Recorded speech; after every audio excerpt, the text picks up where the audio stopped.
Assalamualaikum warahmatullahi wabarakatuh dan salam sejahtera. Bersama saya Muhammad Faris bin Abdul Hadi yang akan menemani anda sepanjang sesi jelajah maya di Hub Pendidikan Tinggi Paguh. Hub Pendidikan Tinggi Paguh atau dikenali juga sebagai HPTP ialah sebuah kemudahan gunasama yang berkelompok ataupun kluster yang dipusatkan di sebuah hub pendidikan tinggi paguh yang dikongsi oleh 4 buah institusi pengajian tinggi dan juga masyarakat setempat. Hub pendidikan tinggi paguh ini menggunakan kemudahan gunasama ataupun dikenali sebagai shared facility yang diurus tadbir sepenuhnya oleh Kementerian Pengajian Tinggi KPT di bawah projek seksyen khas Hub Pendidikan Tinggi Paguh bahagian pembangunan. Hub Pendidikan Tinggi Paguh ini terdiri daripada 4 buah institusi pengajian tinggi yang telah dipusatkan. Pertamanya ialah Universiti Tun Hussein On Malaysia ataupun UTHM. Yang kedua, Universiti Islam Antarabangsa Malaysia ataupun UIAM. Yang ketiga, Politeknik Tun Said Nasir ataupun PTSN. Dan akhir sekali, Universiti Teknologi Malaysia UTM. UTHM Kampus Paguh. Kemasukan pelajar adalah bermula pada tahun 2017 yang melibatkan 5,000 orang pelajar.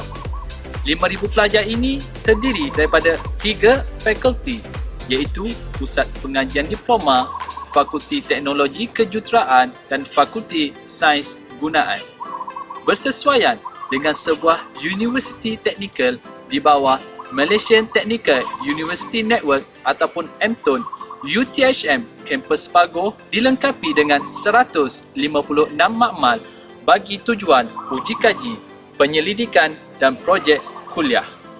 Dengan adanya kemudahan fasiliti, makmal dan juga kemudahan yang ada, UTHM dilihat mampu untuk melahirkan graduan yang mahir lagi bijaksana dalam melahirkan para graduan yang lebih cemerlang pada masa akan datang. Hal ini adalah sejajar dengan aspirasi negara dalam melahirkan para graduan yang berprofil jurutera yang berkemahiran tinggi dalam menghadapi revolusi industri 4.0. Politeknik Tun Said Nasir ataupun PTSN yang menempatkan pelajar-pelajar diploma. Setakat ini, Politeknik Tun Said Nasir menempatkan lebih kurang 2,000 pelajar. Politeknik ini menawarkan 6 kos utama iaitu seperti Diploma Kejuruteraan Mekanikal, Diploma Kejuruteraan Kimia, Petrokimia dan lain-lain. Politeknik ini dilihat mampu untuk melahirkan para graduan yang lebih mahir dalam mengaplikasikan teori yang dipelajari dengan kemudahan makmal yang disediakan. Seterusnya adalah Universiti Teknologi Malaysia ataupun UTM yang menjadi pusat utama bagi UTM Innovation Center in Agri Technology for Advanced Bioprocessing ataupun ICA bagi pelajar pasca siswaza iaitu pelajar PhD dan juga Master. Beberapa kos yang telah ditawarkan di UTM ini seperti penyelidikan makanan dan lain-lain. Setakat ini, pelajar yang telah ditempatkan di UTM Paguh ini adalah tidak lebih daripada 50 pelajar.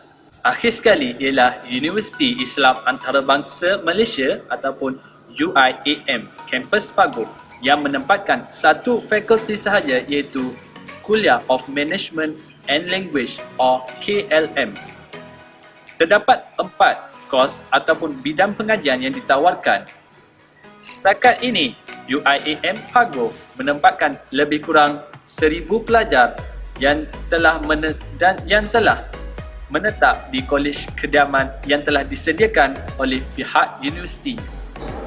Keempat-empat buah institusi pengajian tinggi ini telah menggunakan kemudahan gunasama ataupun shared facility yang telah disediakan oleh pihak Kementerian Pengajian Tinggi dalam melahirkan seseorang pelajar ataupun mahasiswa yang holistik. Antara kemudahan fasiliti gunasama yang telah disediakan adalah kemudahan sukan iaitu stadium, pusat akuatik, gelanggang, futsal, padang bola sepak dan lain-lain. Selain itu, dia juga menempatkan sebuah perpustakaan yang begitu besar dan selesa untuk pelajar menjalankan ulang kaji serta proses pembelajaran. Di samping itu, ia juga dilengkapi dengan bilik kuliah bagi menjalankan proses pembelajaran dan juga pengajaran.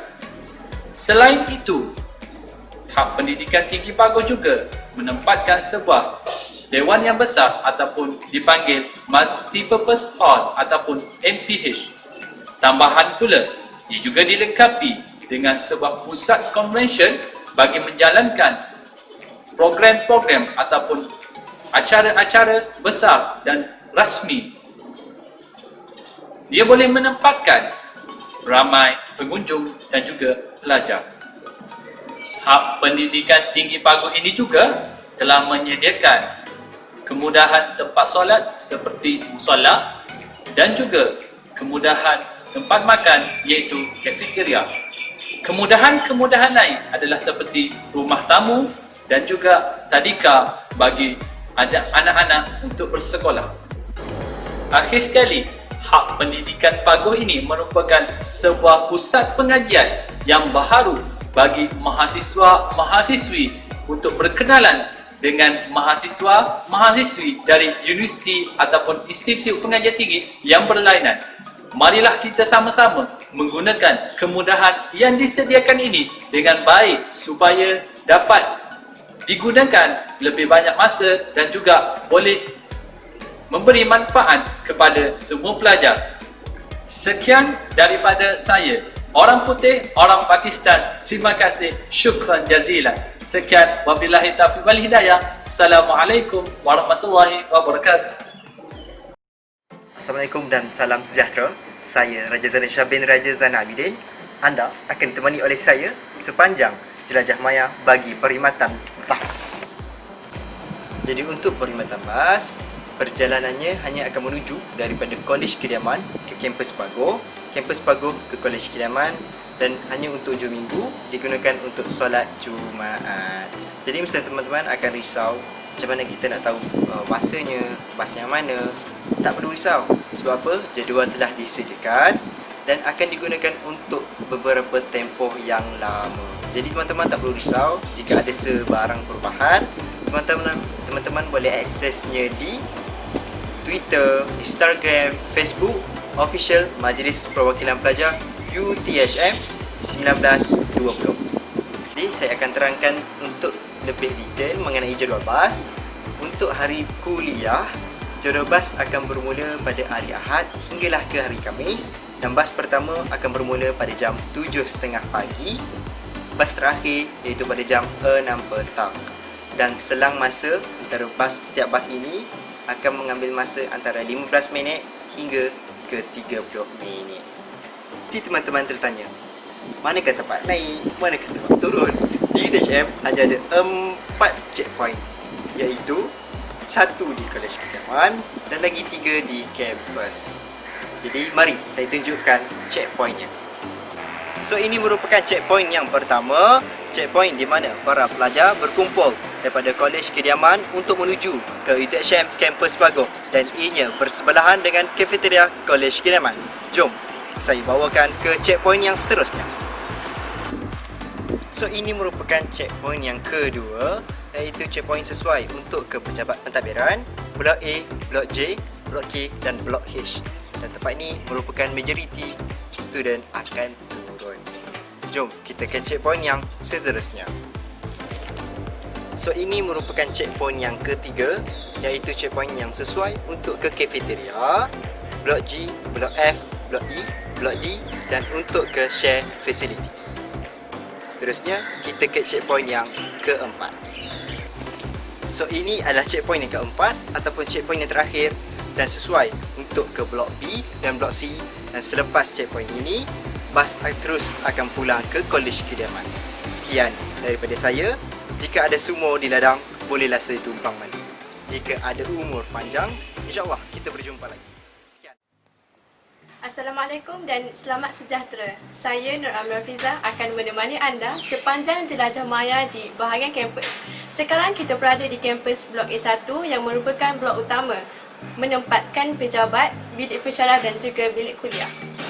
Waktu pengajaran dan pembelajaran bermula pada jam 8 pagi sehingga 5 petang. Di Kaca Pagoh terdapat 5 dewan kuliah, 8 bilik kuliah, 5 bilik kuliah PBL dan 2 bilik seminar. Selain itu, di sini juga terdapat 2 makmal umum bahasa Inggeris, 1 makmal bahasa antarabangsa, 1 makmal bersama komputer dan 2 makmal fasilitasi suazang.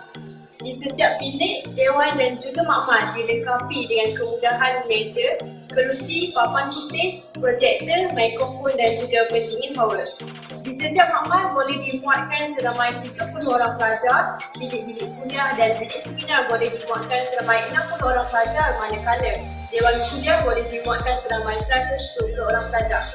Makmal mempunyai fasilitas tambahan iaitu 30 buah komputer di setiap makmal.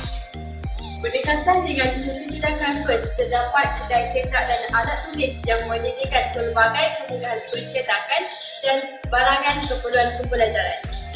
Di aras 2 Blok A1 terdapat pejabat-pejabat pentadbiran, di mana di sebelah kanan koridor terdapat pejabat provos dan pejabat pentadbiran bahagian pengurusan kewangan dan organisasi.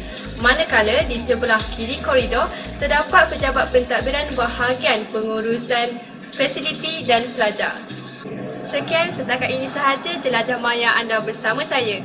Ikan tenggiri dimasak kari buat santapan saudara-saudari. Izinkan saya mengundur diri. Salah dan silap harap dimaafi. Sekian sahaja daripada saya. Assalamualaikum. Assalamualaikum dan selamat sejahtera. Saya Muhammad Fauzi bin Zulki akan menemani anda untuk jelajah maya di kafeteria kampus UTHM Pagoh. Baiklah, untuk kafeteria ini di kampus Pagoh kita mempunyai sebuah kafeteria yang besar dan selesa, yang mana pusat kita mempunyai lebih kurang 5 ke 6 buah kedai yang menyediakan jamuan untuk makan tengah hari. Terdapat pelbagai jenis hidangan seperti nasi campur, masakan panas dan juga nasi ayam. Kita juga tersedia sebuah kedai sepernika yang menjual seperti gula-gula dan juga aiskrim yang dapat menyegarkan para pelajar untuk kekal cergas di dalam kelas. Di kafeteria kita ini juga tersedia kemudahan yang mencukupi untuk para pengunjung seperti meja dan kerusi. Kemudahan ini tersedia adalah untuk memberi keselesaan untuk pengunjung yang mana ingin makan, yang mana ingin berdiskusi sementara untuk kita menunggu kelas yang seterusnya. Kita di sini mempunyai bilangan yang mencukupi untuk kunjungan semasa. Tapi ingat, selepas negara kita dilanda wabak pandemik COVID-19, ingatlah kita perlu menjaga jarak yang bersesuaian agar kita tidak ingini iaitu penyebaran wabak itu kembali lagi.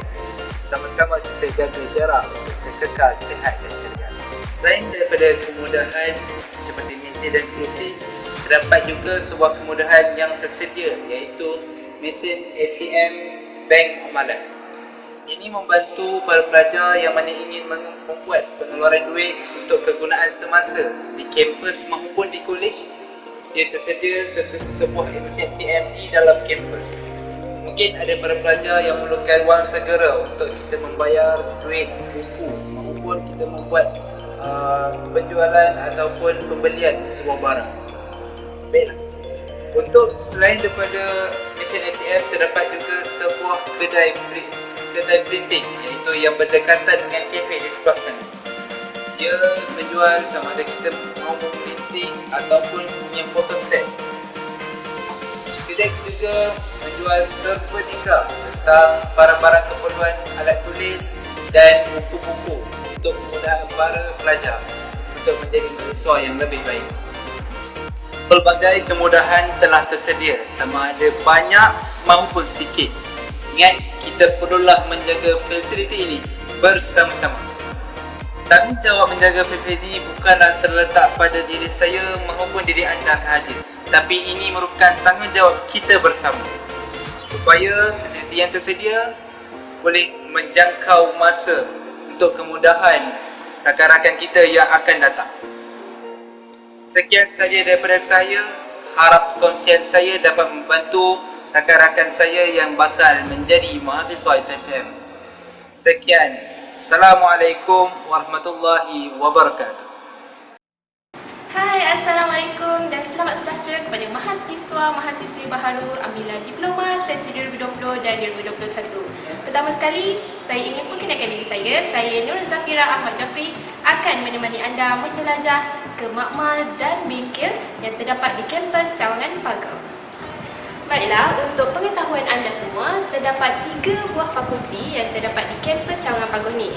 Yang pertama adalah Fakulti Teknologi Kejuruteraan, yang kedua, Fakulti Sains Gunaan dan Teknologi, dan fakulti ketiga, Pusat Pengajian Diploma yang memiliki pelajar yang teramai, iaitu fakulti anda semua.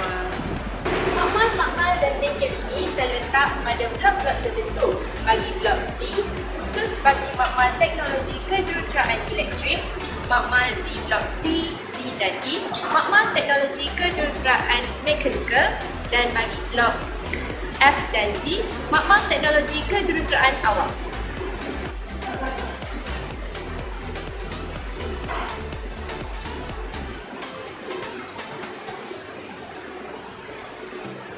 Seterusnya, bagi makmal di blok H adalah khusus bagi makmal teknologi kejuruteraan kimia, dan blok yang terakhir adalah blok J yang menggabungkan 3 buah makmal bagi makmal pengajian awam, yang kedua bagi makmal teknologi kejuruteraan komputer dan media, dan terakhir sekali makmal sains, teknologi dan pembangunan insan. Peraturan keselamatan makmal. Ini adalah salah satu perkara penting yang anda perlu ambil tahu sebelum menggunakan sebarang makmal atau bengkel yang terdapat di sini. Yang pertama, kita perlu mengingat pakaian yang dipakai. Yang pertama, kita perlu memakai pakaian yang telah disediakan oleh fakulti-fakulti anda seperti baju bengkel atau baju lab. Dan yang kedua, anda perlu mendapatkan keizinan atau di bawah penyeliaan semasa menggunakan ruang makmal dan bengkel. Yang ketiga, anda juga perlu memaklumkan jika terdapat sebarang kerosakan pada barang-barang atau peralatan yang terdapat di makmal atau bengkel. Dan yang keempat adalah anda perlu membersihkan dan menyusun kembali peralatan yang terdapat di makmal yang telah anda gunakan. Selain daripada itu, terdapat pelbagai lagi peraturan keselamatan makmal yang perlu anda patuhi. Oleh itu, anda boleh lihat di setiap pintu-pintu makmal yang telah disertakan peraturan seperti di sini.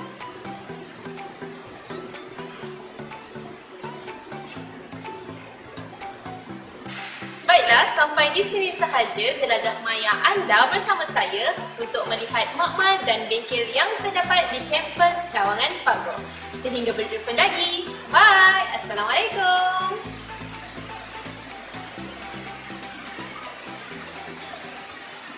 Assalamualaikum dan salam sejahtera. Saya Nur Afika binti Syailan. Saya akan menemani anda sepanjang jelajah maya di Pusat Sumber THM Kampus Pagar. Seperti yang anda semua tahu, Pusat Sumber adalah satu gedung ilmu atau nadi utama dalam menjamin kualiti mahasiswa dan juga kecemerlangan universiti. Setiap universiti mempunyai keistimewaan pusat sumber yang tersendiri. Baiklah, sekarang saya berada di Pusat Sumber Pasca Siswa Zahid UTHM Kampus Pagar. Setiap universiti mempunyai keistimewaan pusat sumber yang tersendiri. Begitu juga dengan UTHM Kampus Pagar, di mana UTHM Kampus Pagar mempunyai 2 pusat sumber yang boleh dilawati oleh para pelajarnya.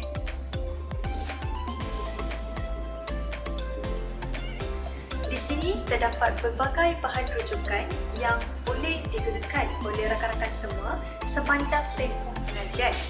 Rakan-rakan juga boleh mengunjungi pusat sumber ini pada bila-bila masa saja mengikut waktu bekerja. Tetapi perlu diingatkan juga perlu patuhi peraturan yang telah ditetapkan seperti tidak boleh membawa makanan masuk ke dalam pusat sumber, tidak membuat bising dan yang paling penting perlulah membawa kad matrik.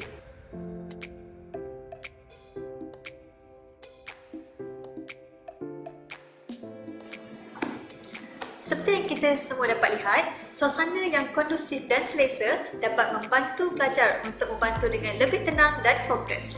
Jadi, gunakanlah semua kemudahan yang ada dengan sebaiknya.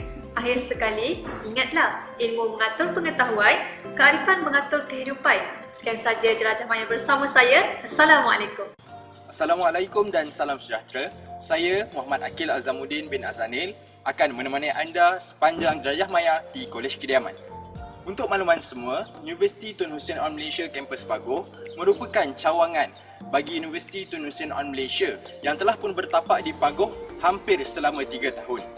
Kolej Kediaman Pagoh merupakan satu-satunya penempatan bagi para pelajar Kampus Pagoh yang mana boleh menampung hampir 5,000 orang pelajar. Sekarang kita berada di Musola Kolej Kediaman Pagoh yang mana musola ini mampu menampung hampir 800 orang dalam satu masa.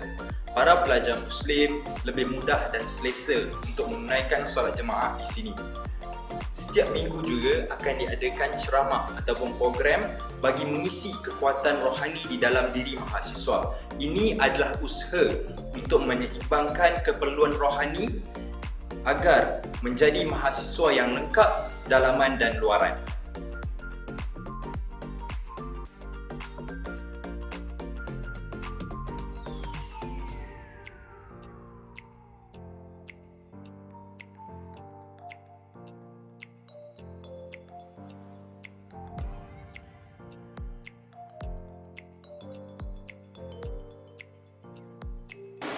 Sekarang kita berada di Kafeteria Kolej Kediaman Pagoh di mana di sini terdapat hampir 15 buah gerai dan boleh menampung seramai 300 orang pelajar di bahagian dalam.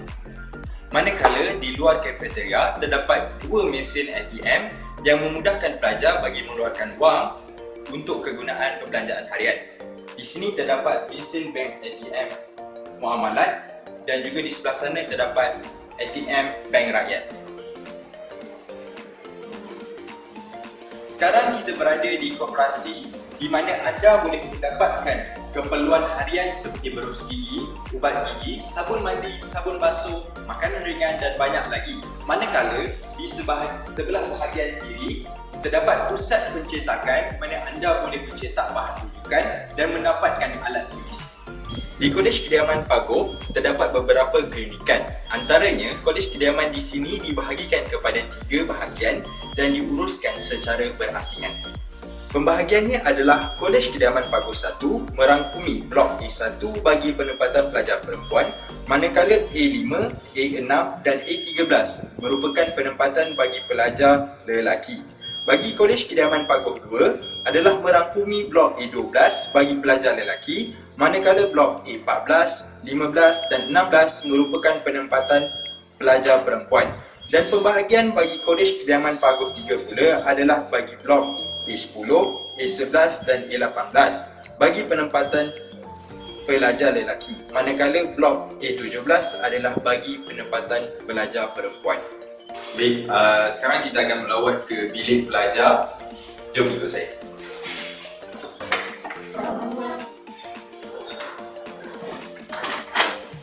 Okey, bagi bilik pelajar, kita dilengkapi dengan 2 bilik air untuk pelajar-pelajar menguruskan diri. Kemudian di sebelah kiri saya, kita ada pantry untuk pelajar menyediakan makanan. Tapi ingat, pelajar tidak dibenarkan untuk masak. Okey, seterusnya kita akan lihat bagaimana bilik pelajar lah.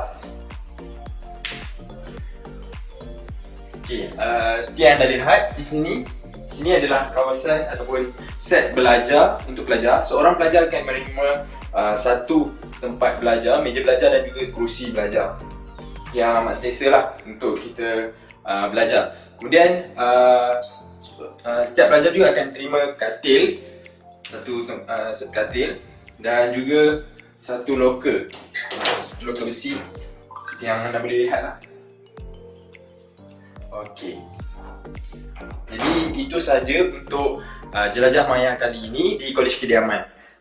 Assalamualaikum dan salam sejahtera. Saya Nur Akila Zawani binti Mustafa akan menemani anda sepanjang jelajah maya di bilik pembelajaran ataupun kawasan pembelajaran berkumpulan di sekitar Kolej Kediaman Paguh UTHM. Okey, untuk pengetahuan semua, sepanjang kalian melanjutkan pengajian di UTHM Kampus Paguh, terdapat beberapa perkara dan tempat yang perlu kalian tahu, dan antaranya adalah kawasan pembelajaran secara berkumpulan. Okey? So nak tahu dekat mana? Jom ikut saya. Okey, sekarang kita berada di lokasi pertama, iaitu bilik pembelajaran di blok Kolej Kediaman. Dan bilik pembelajaran ini hanya terdapat satu di setiap blok Kolej Kediaman. So, di Kolej Kediaman Paguh 1, ianya terletak di blok A5. Dan Kolej Kediaman Paguh 2 terletak di A12, manakala Kolej Kediaman Paguh 3 terletak di A11. So, bilik pembelajaran ini boleh memuatkan sehingga 50 ke 60 pelajar sebelum berlakunya pandemik COVID-19.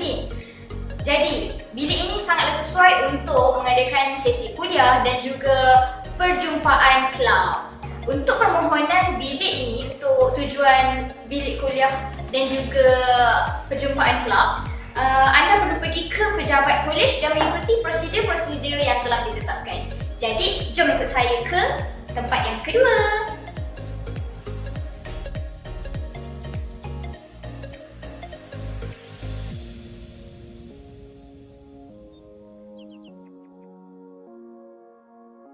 Okey, selain daripada bilik pembelajaran yang kita dah tengok tadi, terdapat meja dan kerusi juga disediakan di tepi-tepi dewan. So, tempat ini juga kita boleh gunakan untuk sesi aktiviti berkumpulan ataupun pembelajaran secara berkumpulan. Okey. Tempat ini, untuk pengetahuan semua, adalah tempat yang terbuka dan menggunakan konsep siapa cepat dia dapat. Tapi ingat, jangan nak berdating pula. Jom kita pergi ke tempat yang ketiga. Dan ini adalah tempat yang terakhir, iaitu tempat yang ketiga, iaitu di kafeteria Kolej Kediaman. Jadi, kenapa kafe menjadi salah satu tempat tarikan untuk pelajar melakukan juga aktiviti berkumpulan? Salah satu faktor juga kenapa pelajar memilih waktu malam untuk membuat ataupun aktiviti berkumpulan mereka adalah kerana waktu malam tiada sebarang kelas akan diadakan atau kuliah yang akan diadakan.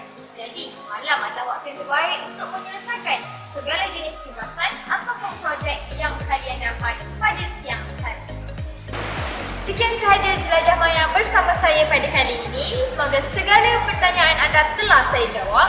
Jumpa lagi di lain masa. Assalamualaikum dan bye. Assalamualaikum warahmatullahi wabarakatuh dan selamat sejahtera. Saya Muhammad Aziz Ismat bin Muhammad Rais akan menemani anda sepanjang jelajah maya di fasiliti sukan di UH Paguh. Di sini terdapat beberapa fasiliti sukan guna sama yang dikongsikan dengan beberapa universiti yang lain seperti UIAN, Universiti Islam Antarabangsa Malaysia, Politeknik Tun Syed Nasir, Universiti Teknologi Malaysia dan juga universiti kita sendiri iaitu Universiti Tun Hussein Onn Malaysia.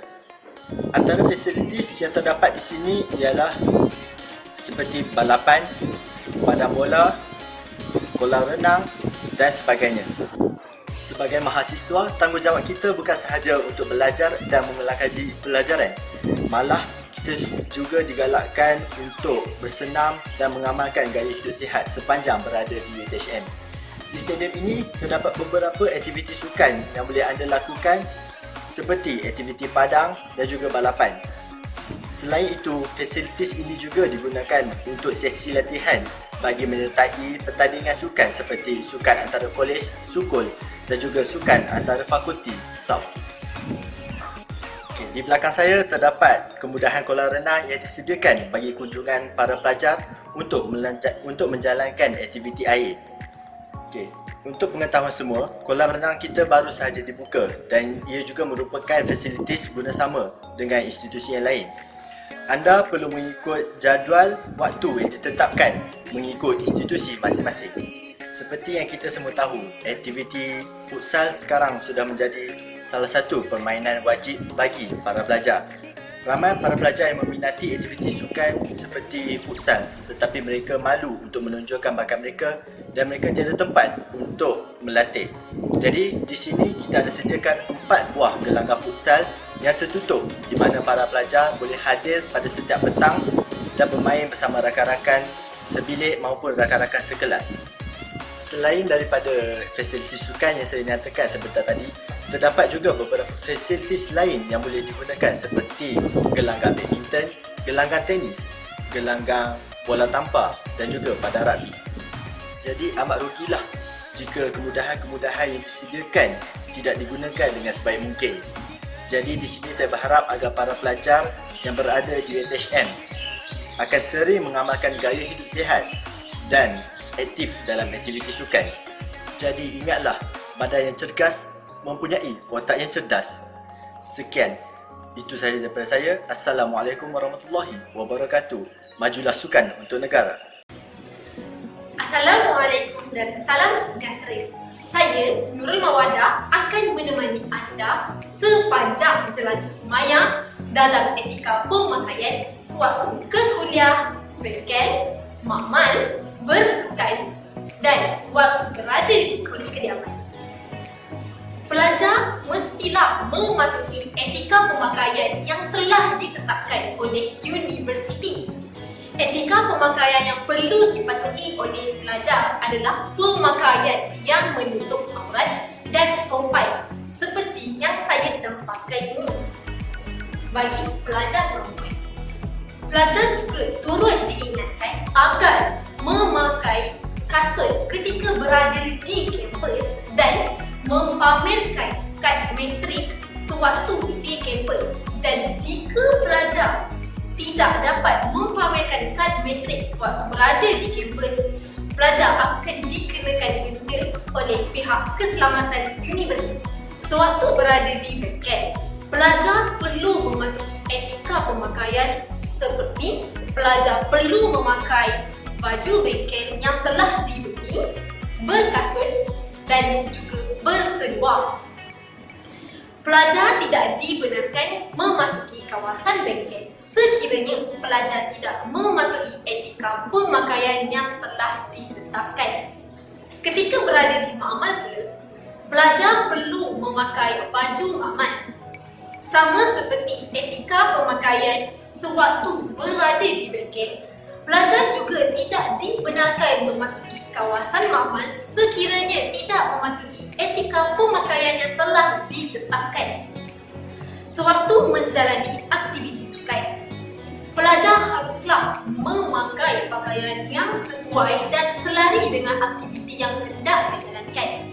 Jika pelajar ingin menjalankan aktiviti sukan di padang balapan, pelajar haruslah memakai pakaian sukan yang sesuai seperti kasut sukan, seluar sukan, baju sukan dan sebagainya yang bersesuaian.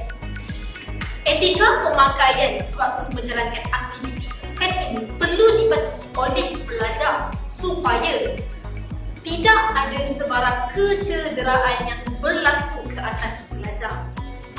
Sewaktu di kolej kediaman, etika pemakaian tidak ditetapkan oleh universiti, akan tetapi pelajar perlulah memakai pakaian yang sopan dan menutup aurat ketika berada di luar bilik. Etika pemakaian turut dipamerkan di sekitar kawasan kolej kediaman dan kampus bagi rujukan pelajar. Saya berharap agar mahasiswa-mahasiswi dapat mematuhi etika pemakaian yang telah ditetapkan oleh universiti. Itu sahaja daripada saya. Sekian, terima kasih.